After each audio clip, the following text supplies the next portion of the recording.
ladies and gentlemen, episode 32, Wilder Wrestling Entertainment. 32. Wow. Thirsty 2, right? Thirsty too. I like it. Man, all right, so, Happy Super Bowl, everybody. happy Super Bowl, right? Go team. So, Go team. all right. So we got episode 32, and we already talked about the Royal Rumble, and then now we're gonna be talking about the Raw and Smackdown after the Rumble, right? So, Mhm. Raw starts off with Randy's best friend, Braun Breaker, coming out. So upset, right? It's destroying things, right? Ugh, he's so angry. Randy, I'll let you take the lead from here because you guys are best buddies, and I'm sure he told you what he Oh, he was thinking. did. Yeah. Oh man, he was so disappointed with what happened at the Rumble. He couldn't believe it. He really took it to heart. He couldn't believe that, there's yet another masked man running her loose. This guy has eyebrows, apparently. He looks Yeah. like he looks like an Adam West Batman mask. No, Um, man. Yeah, but it was an interesting thing. I still have suspicions with Adam Pierce being involved. You can just kind of like sense like he's got something like that he's not telling anybody. Um, He's acting like I act when I buy my kids a gift, and I'm trying to keep it from them. Gotcha something. who knows? You might like it. Yeah. It's going to be the coolest thing in the world. Randy, you know me so good, man. So good. That's exactly how Adam Pierce is Yeah. acting right now, right? It is. Oh, And then I don't know, it was like Braun Breaker, seems like just the way I read the situation was he's got a little bit of frustration with his group because mhm. like he's expecting a little more like fire and I don't know, the whole pissed off energy.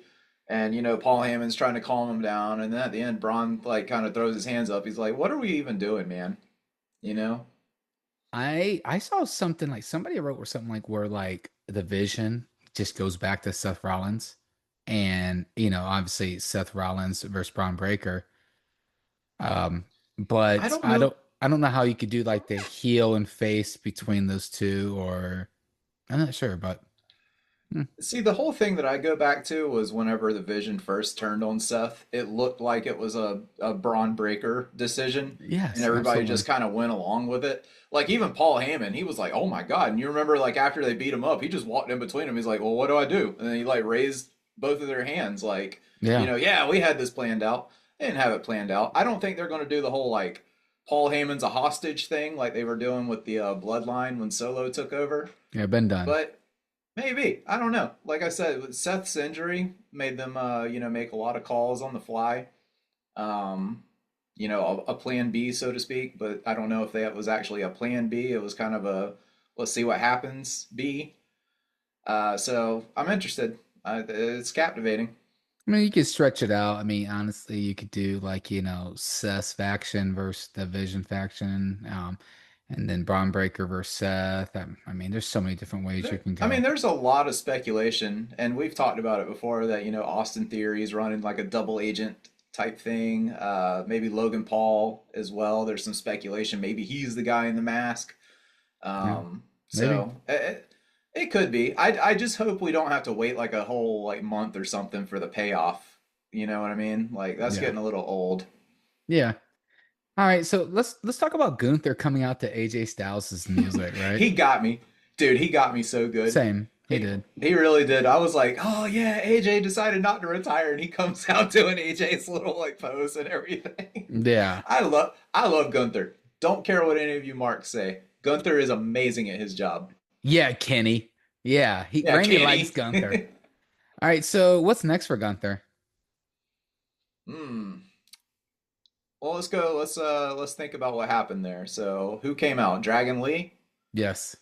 Dragon Lee, and then he got kind of like hangmaned over the edge there. He did like the John Moxley spot, except it was his arm, not a chain. That was a really cool shot too. I mean, if That was a anyone has really seen it, cool like shot. Dragon Lee's like literally hanging, like almost like on a noose, and Yeah. Gunther's just not holding on. I mean, not letting go, I should say. He is holding on, but So there's another legend that is like best buds with Dragon Lee right now. Ray Phoenix. Ray Phoenix, different Ray. Okay. Uh, Oh I, yeah, I, Dominic's yeah, dad. Dominic's deadbeat dad, Yes. the guy that faked an injury so he could get into a different spot in the Royal Rumble. What a Um, savage. but there's some speculation that maybe Rey Mysterio is next on the Gunther chopping block. Okay. So I'm interested to see if if that comes about. Yeah, that'd be cool. When's the legend killer versus the career killer gonna face off? I don't know because unless Gunther gets into the Elimination Chamber, I don't see them crossing paths before Elimination Chamber. You know what I mean? Yeah. Just because we'll talk about it later, but with Orton's position currently. Yeah. All right. So, Gunther's the ultimate heel right now. Randy loves him. No one else loves him. He's amusing to me. I just like it because, like my son Stevie watches it once in a while and he just cannot stand Gunther. And that's like, That's wow, the it's point. it's working, right? So that's Yeah, great. that's So the I point. let's talk about Oba stomping out the flipping War Raiders. Hey, are Oh they my God. chanting Goldberg when Oba comes out? No, they're chanting "Oba." It sounds like they're chanting Oh, it does. Goldberg. And I've actually been I, wondering, is that part of the theme music, or are they piping that sound in, or are people actually chanting it? I swear I thought they were chanting Goldberg.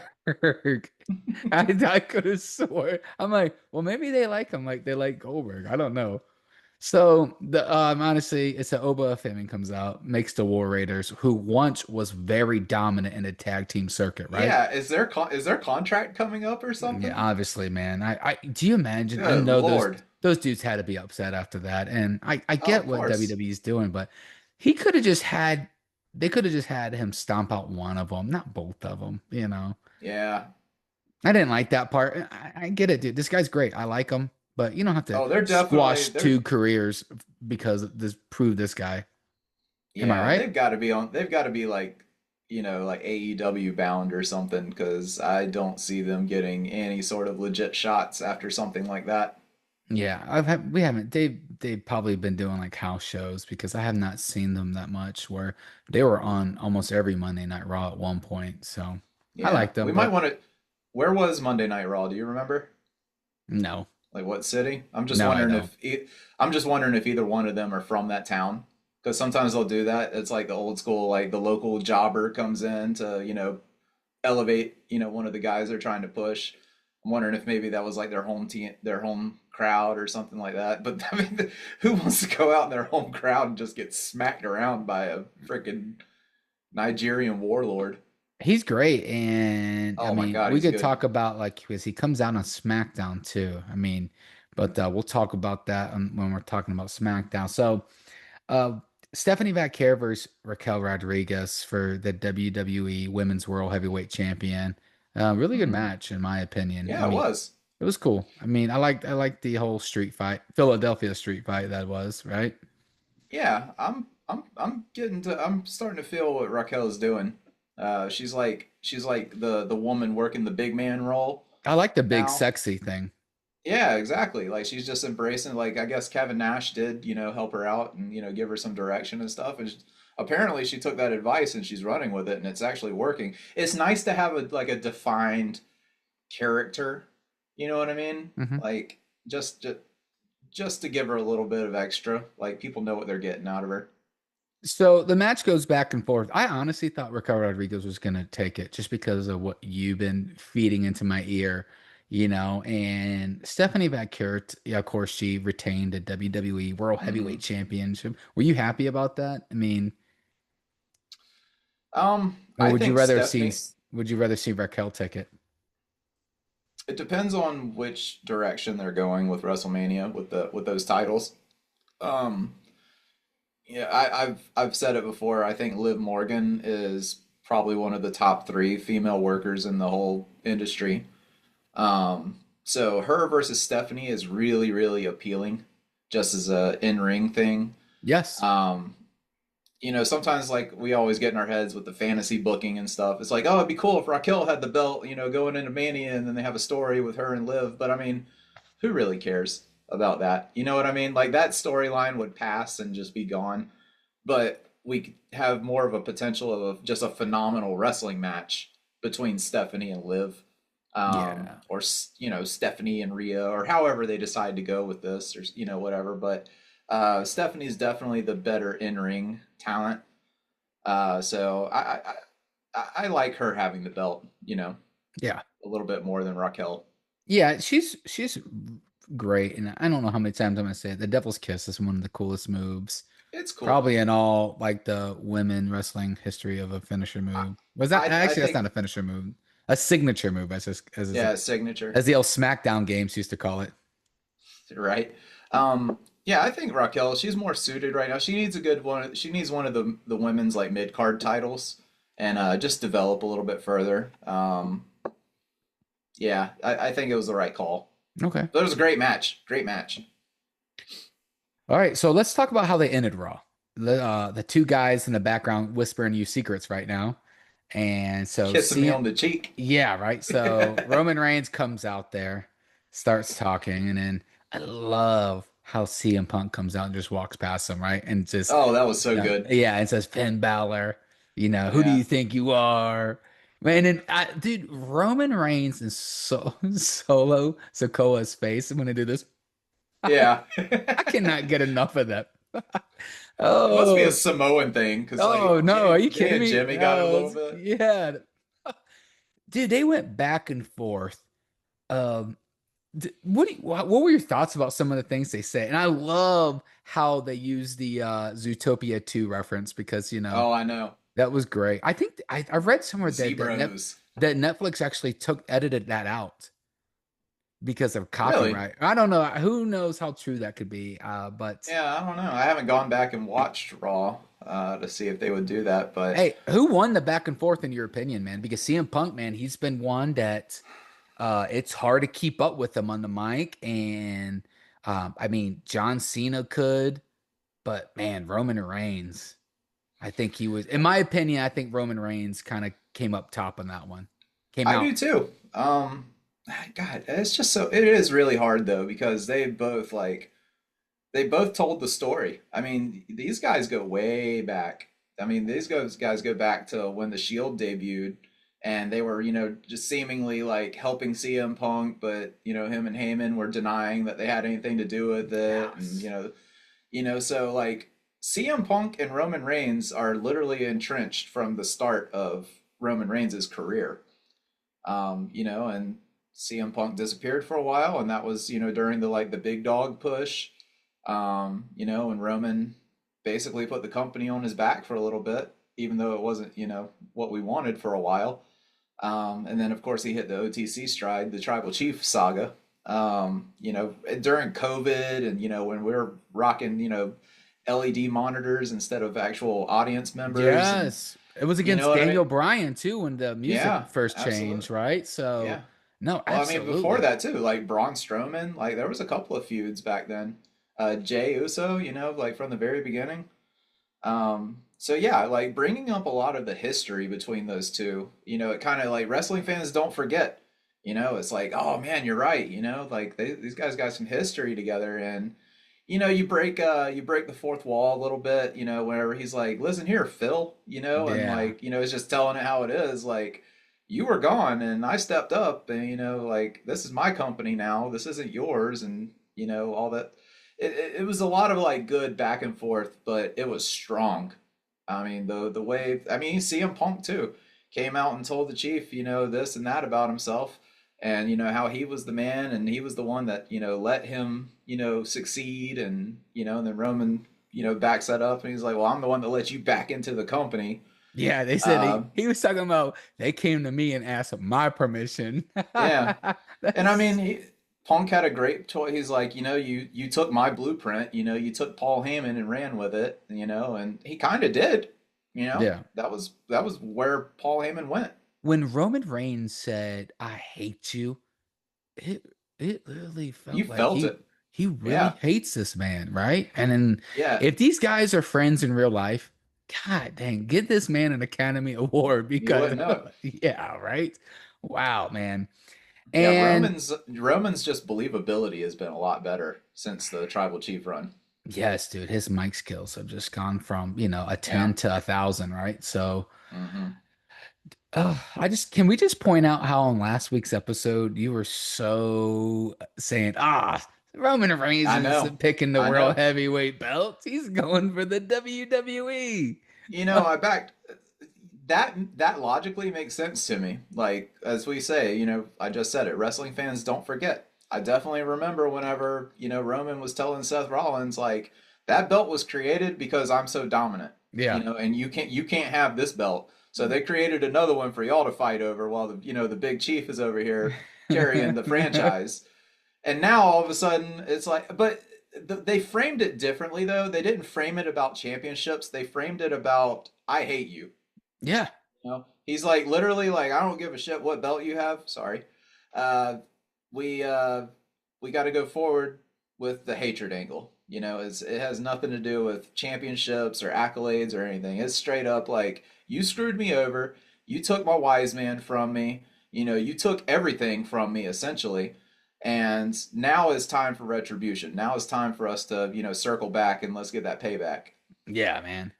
All right. So Raw was great. Let's that promo, the back and forth made it. I watched it, That I was know. better than a main event. Yes, it honestly, to be there live was great, man. It was like because Yeah. people will talk about that for a long time. I mean, already it's already become so much of a huge buzz on the internet. Let's talk about SmackDown. So Drew McIntyre comes out like 18 times in SmackDown, right? Gets it, gets his behind kicked a Where is couple he times. always coming from? You ever Uh, notice like he's walking around just like the weirdest places in the arena, just like holding his belt, just like he's smiling and like He's Drew McIntyre. He does as he yeah. pleases. And then, of course, Cody Raheem Rhodes comes out and beats up on my man.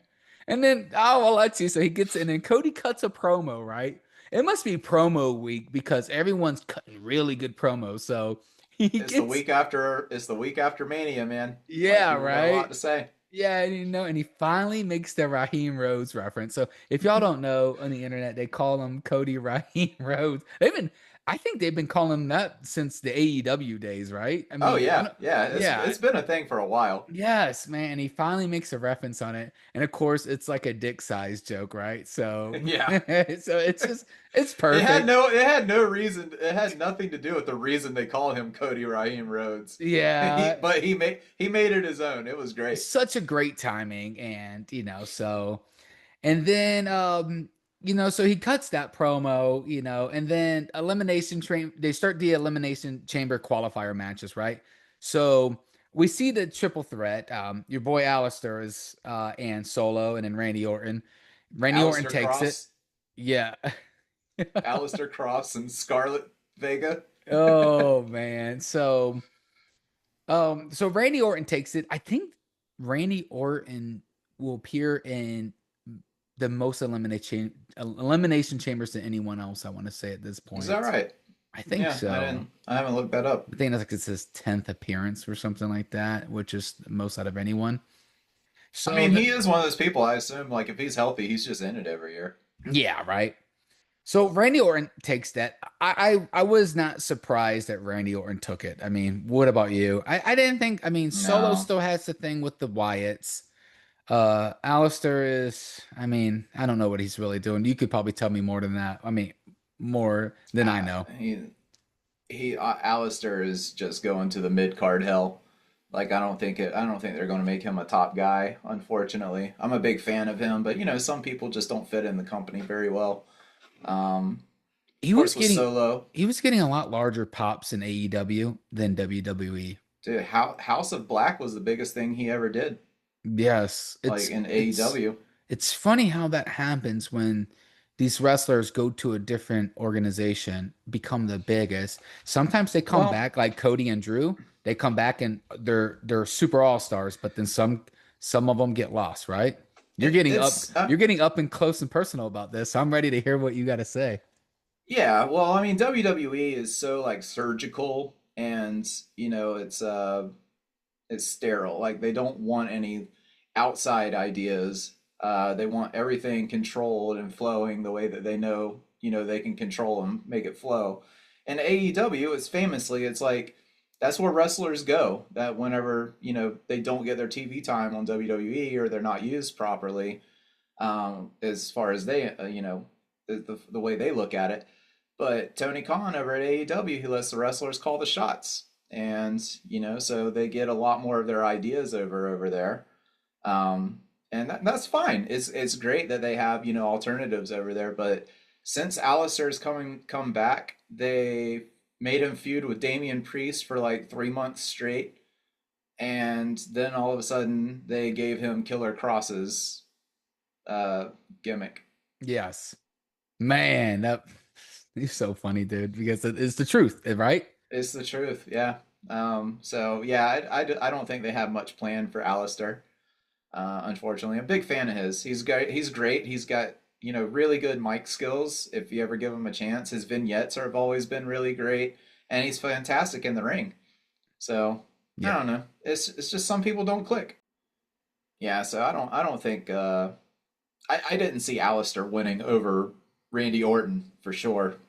Solo was the only one that I thought maybe, if they really want to push that, maybe the MFTs come down and like interfere, and give him the match or something like that. But yeah, Solo's got his own thing going on too. I don't see him in a main event picture. I just Not think they over not over a Randy Orton. You know what I mean? exactly, and I just think they put Randy in there because Randy sells tickets. He People does. love Randy. I mean, he's a legend, man. I mean, he's been in this game for a very long time. Yeah. All right, let's kind of skip a little forward. Drew McIntyre, he once again he comes out and he gets jumped by Jacob Fatu, right? Now I cannot remember, and I'm sorry. When does Drew do the promo to when he gets jumped by Fatu? I just I don't because remember this series of events. You're right. It seems like he came out like 18 times. I mean, like it's like SmackDown's a long show, and Drew was out there probably 45% of the show, man, at this Yeah. point. And Now and he had a great promo. that's what I want to get to, right? So because Yeah. nothing much really came out of after Jacob smacked him around a few times, but then he cuts a promo and he makes, and then he again, like Cody does, makes a reference with CM Punk Hmm. and Roman Reigns because they talk about Drew McIntyre a few times on there. I mean, Yeah. what were your thoughts about the promo Drew cut? I like it because Drew has just as much claim as Roman does for carrying the company for a while there, Yes. through the COVID era. And I love how they point that out, where he's like, I do deserve this belt. He goes, I've been through hell for this belt. He's like, everybody goes part time and takes time off, like that. And I've been here this whole time grinding, you know? Yes. So I loved it. I love how Drew like backed up basically what talked up the title again because he pointed it out. Punk and Roman are acting like they're like above him, because they want to fight each other and stuff. He's like, I've got the belt. I've got the good belt. Like he elevated that again. And I just love I love Drew McIntyre, the way he like just delivers stuff because it's almost like calm. You know what I mean? Like he doesn't really have to get loud or like hype the crowd up or anything in his promos. He just like looks at the camera and speaks facts, and it works. Yeah. Man, you said it. You couldn't have said it any better, man. He just the way he talks, he draws your attention in, man, because he's just Yeah. calm. He's got that, that accent, and man, he's just a beast, man. I love him. I love to see the belt on him. So then, Hmm. they announced the Elimination Chamber qualifier match for next week. So Cody Rhodes versus Jacob Fatu versus Sami Zayn. Now, you and I were talking, we were just thinking that, how, everyone's thinking that versus Jacob versus Drew at WrestleMania. But with this match being announced, how can they do that? Or are we just going to see Cody Rhodes versus Drew McIntyre at Mania? Yeah, I'm not convinced we're getting a triple threat. Um, No. And it because they kind of I'm did that last year too, right? Except they flipped them, right? And yeah. I last mean, year you they got a had triple the threat night one, and then you had the one-on-one well, last year night two. was the triple threat for basically like Paul Heyman's affection. Yeah, yes, right? Yeah, that's exactly what happened, right? That was the man. That's crazy. That was the start of the vision. Was Yeah. like this time last year. Yeah, I don't see a triple threat working out. And frankly, I don't want a triple threat. I want a good one-on-one main event match, especially for a belt. Um, Well, I who do you whoa. want? Who do you want to win? I know it zooms in sometimes. Who do I thought you? you had something to say. Well, yeah, I did. Who do you? I mean, as far as who, I mean, who do you want to see? Go against Drew McIntyre if you just want to see a one-on-one. I wish they wouldn't have beat it up so much, but I think Cody versus Drew is always a great match. I don't Yep. know if that's the direction they're going to go, but I think Cody walks out of the qualifier match to go to EC. Yeah, but how many times have we seen Drew McIntyre versus Cody Rhodes? Like within I the know, last like 3 months. I know, I know. It's a lot. Like I said, I'm not convinced that Drew makes it to WrestleMania with the belt. How that goes, I'm not sure, but He's not defending it at Elimination Chamber though. yeah, no. I that's see, that was the thing that I thought it was going to go Cody versus Drew, like the rematch at Elimination Chamber, and Cody maybe take the belt, but I'm starting to cool off on Cody having to be champion. Basically, I think somebody might. It really depends on who all goes into the chamber, but I don't. I don't think we're going to get Cody versus Drew again at WrestleMania. Yeah, I mean, we've had it. Yeah, That's why I honestly thought Jacob Fatu was going to get mixed in, though. A triple threat, spice it up. And it makes more sense, but it's like I don't know. How do you exclude Cody out of this picture? How do you exclude him out of Elimination Chamber in general? Unless here's a thought: somehow Drew does interfere in the triple threat match, and Cody, goes berserk, and he's like, "Well, we're fighting at Elimination Chamber just straight up then, since I'm not in the match." They make something like that. yeah, right. So that's a possibility. We'll find So out, right?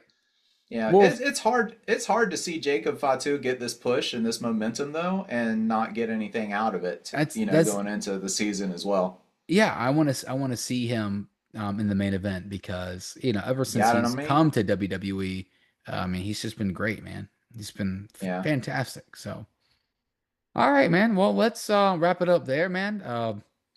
Great things to come, Elimination Chamber. Oh, should we play it back, You right? want to run it back? Start. Yeah.